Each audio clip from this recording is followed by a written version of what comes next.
மௌனமென்னும் முன்மொழியில் மழலையாகி பேசுகிறாய்.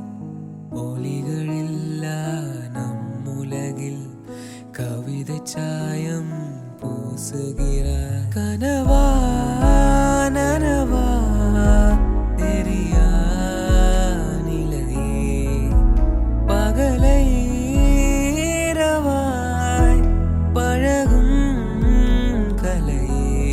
நேற்று வரை